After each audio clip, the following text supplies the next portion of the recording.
औज़ुबिल्लाहि मिनश्शैतानिर्रजीम बिस्मिल्लाहिर्रहमानिर्रहीम। दोस्तों, हर किस्म की मुश्किलात के हल के लिए वजीफ़ा सैयदना अनस बिन मालिक रज़ी अल्लाह ताला अन्हु से रवायत है कि नबी पाक सल्लल्लाहु अलैहि वसल्लम ने इरशाद फरमाया कि जब कभी कोई मुश्किल पेश आए तो इस वजीफ़ा का कसरत से ज़िक्र करें।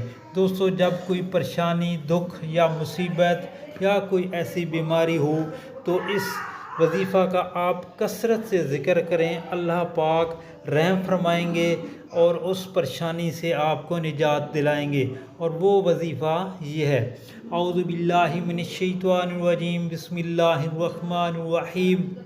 अल्लाहुम्मा ला सअल इल्ला मा जअलतहु सअलन व अंत तजअलुल हज़ना इज़ा शिअता सअला।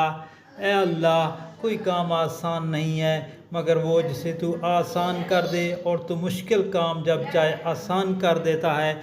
दोस्तों, सदक़े जारिया के तौर पर दुआ को आगे फॉरवर्ड करें, दोस्तों में शेयर करें। आमीन।